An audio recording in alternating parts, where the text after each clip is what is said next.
Buongiorno amici, continuiamo a parlare della Polonia e della sua storia. Abbiamo parlato del periodo di Jan Sobieski, re di Polonia, nelle due scorse lezioni. Adesso riprendiamo con gli ultimi anni di Jan Sobieski e poi con gli anni della guerra del Nord e della disastrosa partecipazione della Polonia all'interno della guerra del Nord. Iniziamo quindi a parlare del Settecento in Polonia. L'inizio del Settecento è proprio l'epoca dell'eclissi della Polonia, l'anarchia e la debolezza dei sovrani, di cui abbiamo parlato tante volte in precedenza, unitamente alla perdita di territori, aveva indebolito moltissimo la Polonia, mentre le potenze vicine si erano rafforzate. Questo era già successo nel corso del Seicento. L'Austria conquista dalla Spagna Milano, Napoli, Paesi Bassi, oltre all'immenso regno d'Ungheria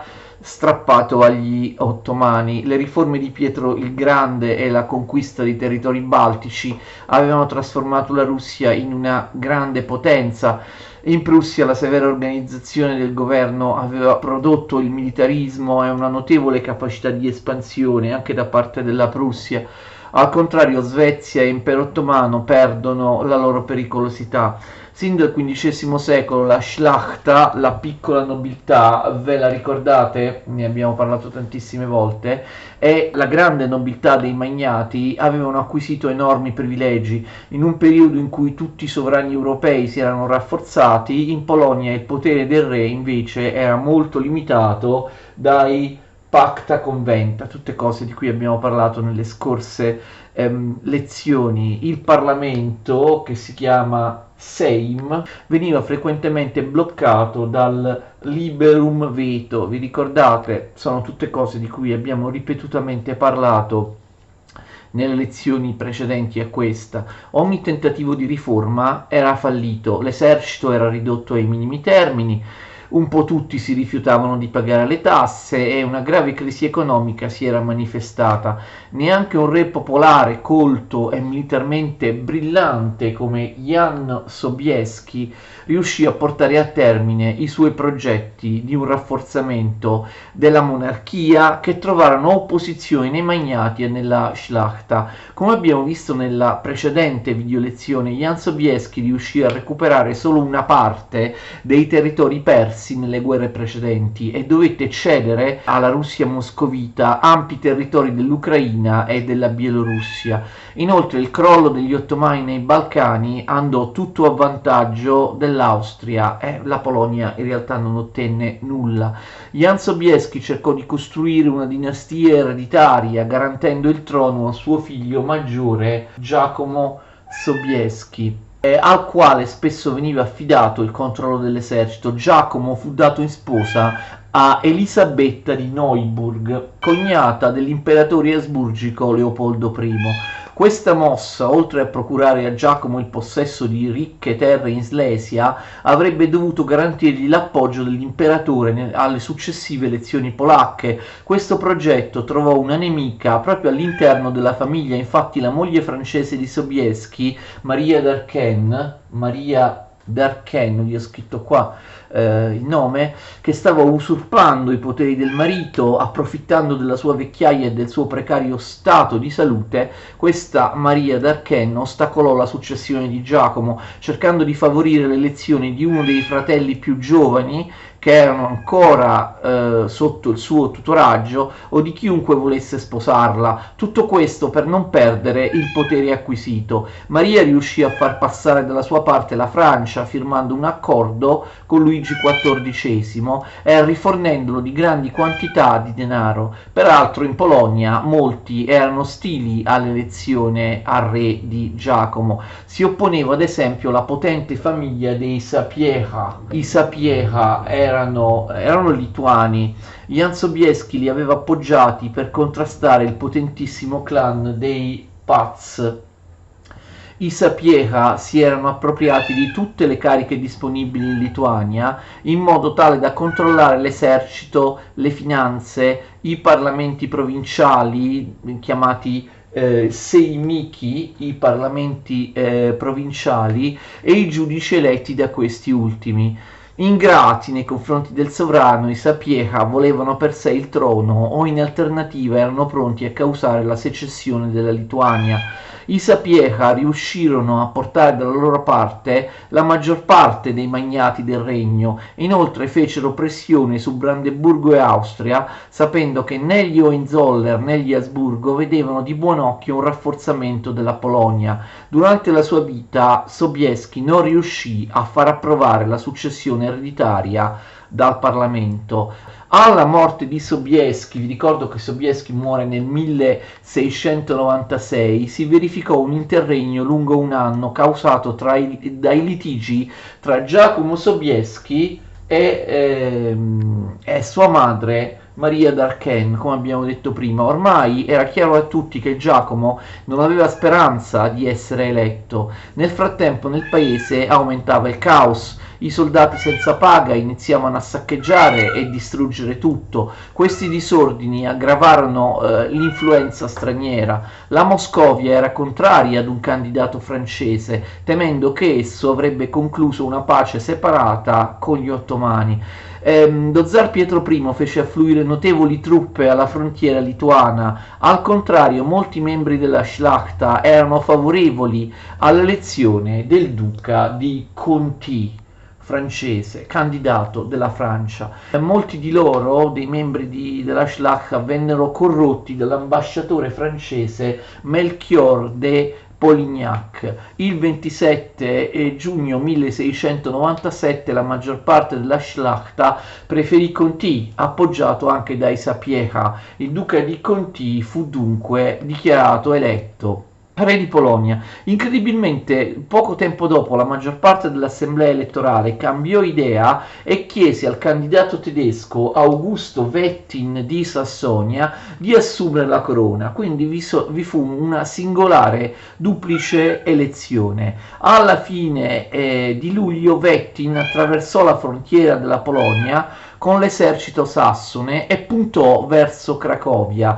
Gli avversari di Wettin si erano uniti nella confederazione di Humieschi. Augusto Wettin, duca di Sassonia, fu eletto re il 15 dicembre 1697 col nome di Augusto II. Inizia qui il cosiddetto periodo sassone della storia della Polonia. L'unione con la Sassonia avrebbe potuto essere positiva per la Polonia. I sassoni erano industriosi, erano parsimoniosi e il Wettin, Augusto II Wettin, in Sassonia aveva modernizzato e arricchito lo Stato, aveva realizzato molte cose positive. Infatti anche in Polonia Augusto II iniziò subito a pensare alla creazione di una potenza navale, di una compagnia commerciale del Baltico, alla costruzione di porti, insomma allo sviluppo della Polonia come una potenza navale. Ciò, come vedremo, non poteva essere accettato dal nuovo re di Svezia, Carlo XII. Tutto sarebbe stato più facile se Polonia e Sassonia avessero avuto una frontiera in comune, ma così non era. Polonia e Sassonia erano lontane, erano divise dalla Slesia austriaca e dall'Oder prussiano. Il fatto che queste due terre fossero state in passato polacche autorizzava la speranza di riconquistarle, ma le forze in Polonia non erano unite e molti cattolici polacchi non vedevano di buon occhio il protestantesimo della Sassonia. Inoltre la Szlachta temeva che il nuovo re avrebbe limitato i suoi privilegi, così tutti questi progetti di rinascita saranno vanificati dalla Grande Guerra del Nord. Il primo problema fu respingere il candidato sconfitto, il francese, il duca di Conti, che nel 1697 si presentò con una flotta davanti a Danzica.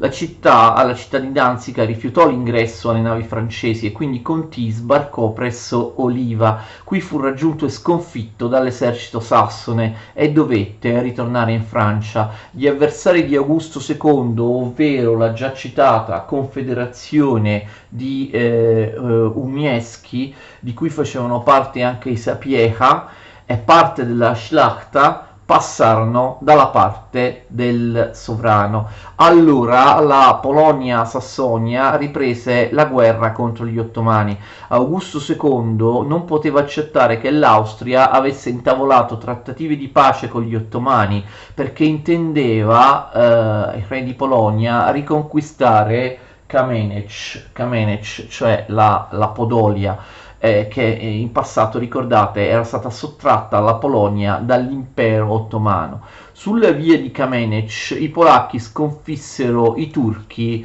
a Podhace, mentre il resto dell'esercito polacco si diresse in Lituania, perché la vittoria di Podace avviene l'8 settembre 1698, ma in realtà il Senato decise di fermare la spedizione contro gli ottomani a causa di disordini scoppiati in Lituania.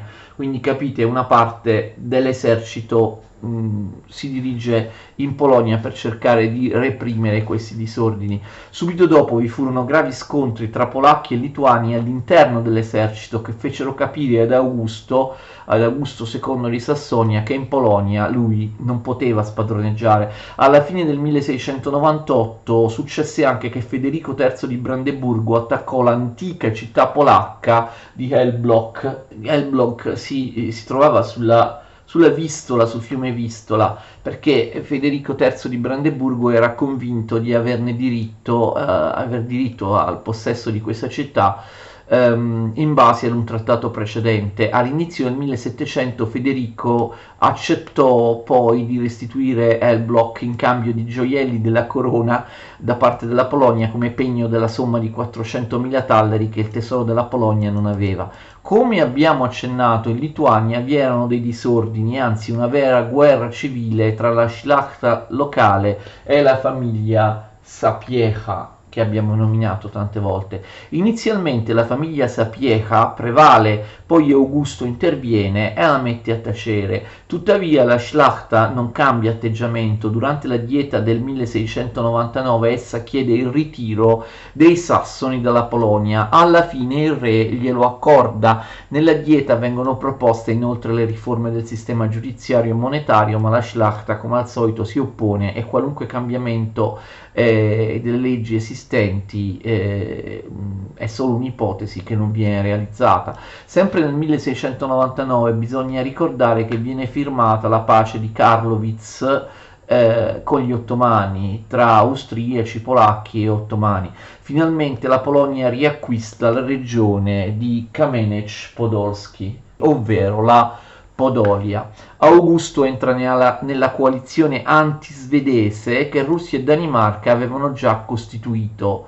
Siamo alla vigilia della Grande Guerra del Nord. Augusto però, attenzione, aderisce a questa coalizione antisvedese come duca di Sassonia e non come sovrano di Polonia. Il Brandeburgo di Federico III rifiuta di unirsi all'alleanza, anche se le potenze antisvedesi confidano che sia la Polonia sia il Brandeburgo possano intervenire in seguito. Proprio la fine della guerra contro gli ottomani permette alle potenze nordiche di dedicarsi appunto alla Svezia, la quale, come abbiamo detto in altre video lezioni, aveva costituito un vero e proprio impero navale nel Baltico e possedeva anche città tedesche sul mare del Nord. In una guerra precedente la Svezia aveva sottratto alla Polonia la Livonia, ovvero la regione che corrisponde alle attuali Lettonia e una parte dell'Estonia. La guerra scoppia nel febbraio 1700 con l'attacco di Augusto II alla Livonia, e quindi è proprio la Polonia, o meglio la Sassonia, ad aprire la guerra, in quanto Augusto II attacca la Svezia, vi ripeto, in quanto duca di Sassonia e non in quanto re di Polonia. Augusto pensava di conquistare facilmente la Livonia, che aveva grande importanza economica, e farla tornare alla Polonia, perché pensava di vincere subito, perché la popolazione della Livonia soffriva sotto il dominio svedese. Invece l'esercito sassone non riesce a riconquistare Riga, vincono gli svedesi. Nel frattempo sia i danesi sia i russi alla battaglia di Varna vengono sconfitti dagli svedesi. La grande sconfitta dei russi contro Carlo XII, re di Svezia, a Varna. Infatti, contro ogni aspettativa, il giovane re di Svezia Carlo XII si dimostrò un sovrano di eccezionale valore militare. Augusto II cerca di arrivare ad una pace con la Svezia, anche con l'aiuto della Francia, ma Carlo XII di Svezia non vuole la fine delle ostilità. Il suo intento è di rendere la Polonia uno stato sottomesso alla Svezia, dipendente dalla Svezia. Carlo propose di deporre Augusto II e sostituirlo con un governatore con poteri limitati che lasciasse libera la Szlachta. In Polonia e soprattutto in Lituania cominciò a formarsi una fazione filo-svedese. Sempre nel 1700 in Lituania scoppia un'ennesima guerra civile tra la Szlachta cosiddetta repubblicana, che pretende più potere, e alcuni dei grandi magnati come i Sapieha. E questa volta i Sapieha, nonostante la loro potenza, vengono sconfitti, vengono perseguitati, alcuni dei loro esponenti sono uccisi. Tuttavia la Szlachta lituana non trovò appoggio in Augusto II e quindi finì per chiedere aiuto ai russi. E poi nel 1702 e nel 1703 firmò accordi separati con Pietro I di Mosca, che promise aiuti. Oltre ad essere un tradimento, questi accordi rischiano di minare l'unione tra la Polonia e la Lituania. Inoltre la famiglia Sapieha cercò un protettore in Carlo XII re di Svezia, mettendosi a capo della fazione filo-svedese. In Polonia personaggi come il tesoriere Leszczyński e il primate Radziejowski, che si scrive così ma si pronuncia Radziejowski, avevano simpatie per la Svezia, ma essi speravano di appoggiarsi al Brandeburgo, che nel 1701 era stato elevato al regno di Prussia con il nuovo sovrano Federico I. Tuttavia la Prussia, che aveva un trattato difensivo con la Svezia e che era impegnata nella guerra di successione spagnola, per il momento non aveva intenzione di entrare nella grande guerra del nord. Un'altra minaccia ad Augusto II era rappresentata da Giacomo Sobieski, ve lo ricordate, che si era rifugiato in Slesia e sperava che Carlo XII lo aiutasse a conquistare il trono. Era pronto anche a cedere alla Svezia territori come la Curlandia. Nella dieta del 1701 la Szlachta chiese che la Polonia uscisse dalla guerra. Nel frattempo Carlo XII aveva sconfitto l'esercito sassone sulla Dvina, sul fiume Dvina, e aveva invaso la Curlandia, mentre la sua cavalleria si produceva in una scorreria in Lituania. Carlo pose come unica condizione per la pace la deposizione di Augusto II. Nonostante la situazione gravissima, la dieta polacca, riconvocata, negò ad Augusto i fondi per la guerra. Con tutti questi problemi e divisioni, Augusto II non riuscì ad addivenire alla pace con la Svezia. Egli abbandonò l'alleanza con la Francia, chiedendo l'appoggio dell'imperatore germanico. Per tutta risposta la Francia cercò di spingere la Svezia ad invadere la Sassonia. Ciò che non avvenne. So che possono sembrare un po' complicate queste vicende. Carlo XII di Svezia allora che cosa fa? E continua a combattere e si rivela invincibile. La Svezia occupò Vilna e Varsavia, sconfisse Augusto di Polonia a Kliszów nella battaglia di Kliszów e occupò anche Cracovia. Ci fu una resistenza della popolazione, ma non molto ampia. I soldati polacchi finirono per non combattere più. In Polonia la maggior parte della Szlachta stava dalla parte di Augusto, ma pretese che egli rinunciasse alle riforme costituzionali.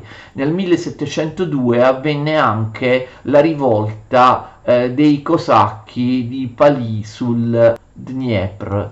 La storia dei cosacchi è molto importante per me, a me sta a cuore infatti la storia dell'Ucraina, e questi cosacchi erano ucraini. Durante la guerra contro l'impero ottomano al tempo di Sobieski, molte terre ad est del fiume Dniepr, che gli ucraini chiamano Dnipro, furono assegnate appunto ai cosacchi, che in pratica si autogovernavano, ma dopo la fine della guerra nel 1699 la Dieta aveva ordinato lo scioglimento delle milizie dei cosacchi. I magnati volevano servirsi dei cosacchi come servi della gleba, riportarli alla schiavitù. Ma i cosacchi non erano certo d'accordo. Come abbiamo detto, le enclavi cosacche, l'abbiamo detto in una precedente lezione, ma l'abbiamo detto anche nelle mie lezioni sulla storia dell'Ucraina, le enclavi cosacche rappresentavano un segno dell'indipendentismo e del nazionalismo ucraino che il governo di Varsavia cercava di osteggiare. Ad esempio, nel 1696 era stato vietato il ruteno, la lingua russa, come lingua ufficiale. Inoltre la Chiesa ortodossa russa veniva perseguitata e si cercava di accogliere i suoi vescovi all'interno della Chiesa cattolica. I capi cosacchi, il già nominato Palì e il suo amico Ivan Samus, si ribellarono e si trovarono appoggiati dalla popolazione sia nelle città sia nelle campagne. I cosacchi presero la fortezza di Belaja-Serkav, che in ucraino in realtà si pronuncia Bilia Serkva. Belaja Serkav fu conquistata dai cosacchi, significa Chiesa Bianca, d'accordo? Lo scrivo qui. I cosacchi la conquistano e inoltre cercano di far unire alla rivolta anche i loro connazionali sulla riva sinistra del Dniepr, gli altri cosacchi che stavano sulla riva sinistra di Dniepr.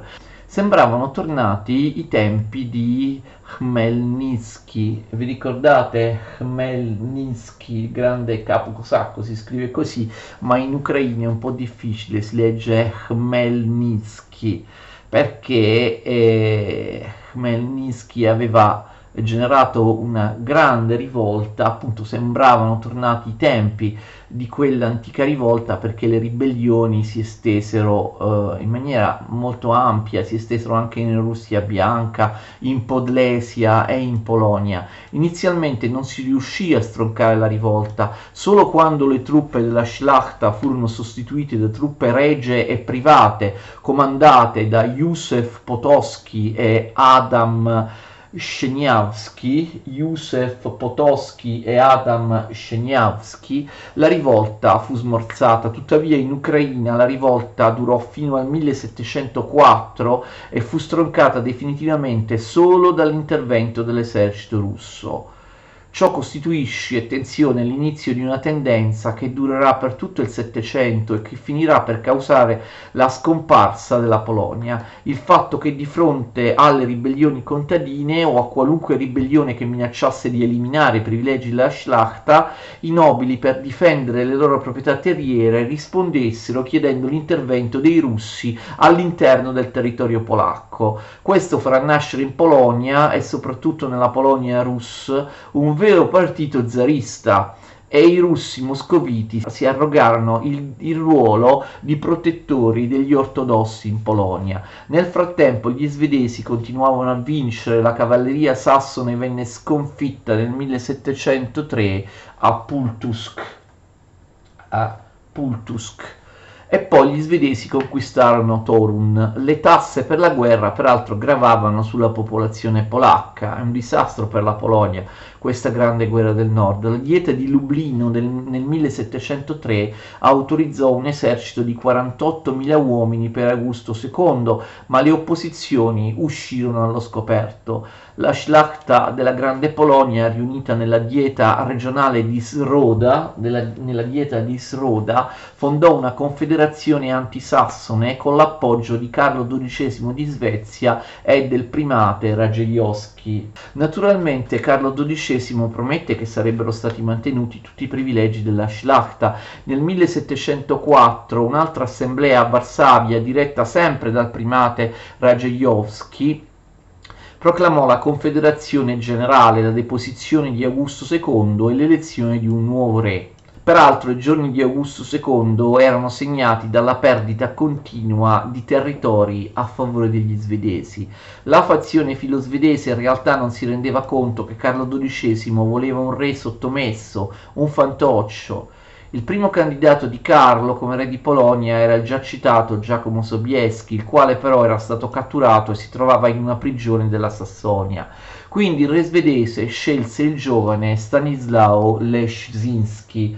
il figlio del Leszczyński che abbiamo citato in precedenza. Questi si umiliò, si mostrò servile di fronte agli svedesi, la stessa fazione filosvedese si sgretolò perché non approvava la scelta. Stanislao Leszczyński venne eletto re a Varsavia il 12 luglio 1704 in una cerimonia pietosa tra i soldati svedesi. Si tratta di un re imposto dalle truppe straniere, dagli svedesi, senza alcun consenso all'interno del paese. La scelta di Leszczyński fu un errore politico da parte della Svezia. Il nuovo re non aveva autorevolezza, non disponeva di un suo esercito. La Polonia si spaccò in due, con la maggior parte della Szlachta contraria all'elezione. Più di metà delle truppe polacche si ribellarono e a Opatów fondarono una confederazione fedele ad Augusto II di Sassonia.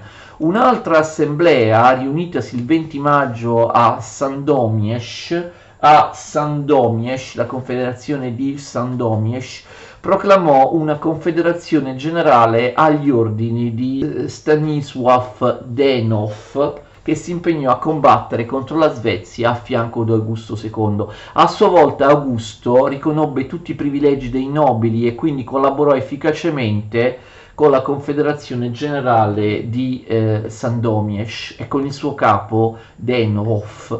In questa situazione la Polonia dichiarò guerra alla Svezia. Vi ricordo che finora solo la Sassonia era in guerra con la Svezia.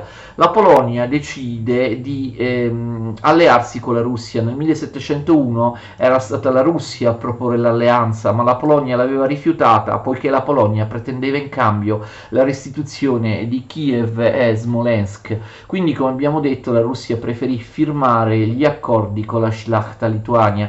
Adesso la Polonia, che si trovava in una condizione disperata, non poteva certo più pretendere niente. L'intesa tra Russia e Polonia viene firmata a Narva il 30 agosto 1704. La Russia abolì gli accordi con la Lituania e si impegnò, come abbiamo già detto, a reprimere la rivolta dei cosacchi. I russi ordinarono a Ivan Mazepa, un cosacco, capo dell'etmano cosacco a sinistra del Dniepr e nemico del cosacco ribelle Palì, che abbiamo citato prima, ordinò a Mazepa, la Russia ordina a Mazepa di catturare Palì. Palì infatti fu imprigionato e mandato in Siberia. In seguito però, dopo il tradimento di Mazepa, lo vedremo dopo, lo zar fece tornare Palì in Ucraina poco prima della battaglia di Poltava. Nel 1705 le forze coordinate dei russi, dei sassoni e dei polacchi attaccarono gli svedesi in Polonia, con Pietro I che intervenne in Polonia con ben 40.000 uomini. L'offensiva fu rinviata all'anno successivo e non ebbe successo, nonostante Carlo XII di Svezia disponesse di metà dei soldati della coalizione. Carlo XII vince ancora e Carlo XII vinse al solito modo, cioè attaccando e impedendo le comunicazioni tra i vari eserciti alleati.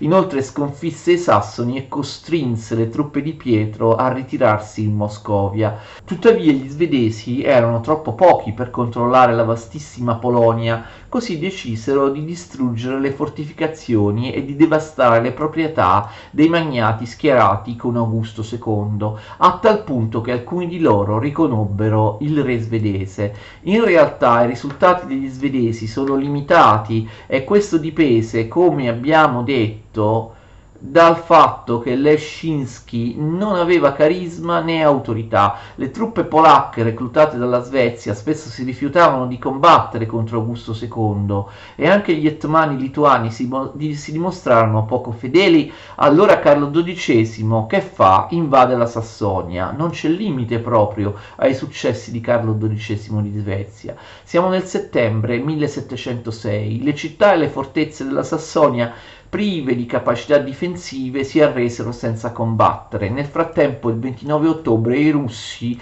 insieme ad un esercito polacco fedele ad Augusto, sconfissero gli svedesi comandati da Martefeld nella battaglia di Kalisz. Ecco, Martefeld è il comandante svedese che viene sconfitto da russi e polacchi fedeli ad Augusto II nella battaglia di Kalisz. Vedete e gli svedesi iniziano a perdere. In questo modo quasi tutta la Polonia tornò nelle mani di Augusto, ma egli non poteva accettare che il suo stato sassone restasse occupato e quindi Augusto II, sempre nel 1706, stipula una pace con la Svezia in cui accetta la sovranità di Leszczyński e rompe i rapporti con lo zar. Più tardi Augusto II lasciò la Polonia, se ne andò promettendo di tornare solo dopo aver liberato la Sassonia. Non per questo la Confederazione di Sandomierz cessò la lotta contro la Svezia. Si trattava di trovare un nuovo sovrano che sostituisse Augusto II, ma nessun candidato accettò o fu accettato, quindi la questione delle elezioni fu rimandata. Inoltre la Confederazione si risentì contro la Russia perché essa aveva annesso alcuni territori in Polonia e in Lituania e i russi si comportavano come degli occupatori in Polonia. L'elezione quindi di un nuovo sovrano di Polonia fu rimandata anche perché la Svezia aveva invaso nuovamente la Polonia nel 1707. Pietro I temeva di essere a sua volta invaso e cercò alleati nella Danimarca e nella fazione polacca di Augusto II, il quale Augusto II però in maniera singolare ritardava continuamente il suo ritorno in Polonia, se ne restava in Sassonia. Nel 1708 Luigi XII e gli svedesi attraversarono la Vistola e puntarono su Mosca. Questo è l'evento decisivo della Grande Guerra del Nord. La Svezia, Luigi XII re di Svezia, invade la Russia con un grande esercito come avrebbe fatto Napoleone 100 anni dopo. Come finirà la Grande Guerra del Nord e quale sarà poi il ruolo e il destino della Polonia nell'ultima fase della Grande Guerra del Nord? Lo vedremo la prossima volta. Grazie per avermi seguito. Lo so che gli eventi sembrano complessi, ho cercato di descriverli comunque in dettaglio. Questa quindi è la prima video lezione dedicata, tra le altre cose, alla partecipazione della Svezia alla Grande Guerra del Nord. Ci sarà la prossima video lezione e quindi continuate a seguirmi, cari amici. Arrivederci a tutti, buonasera.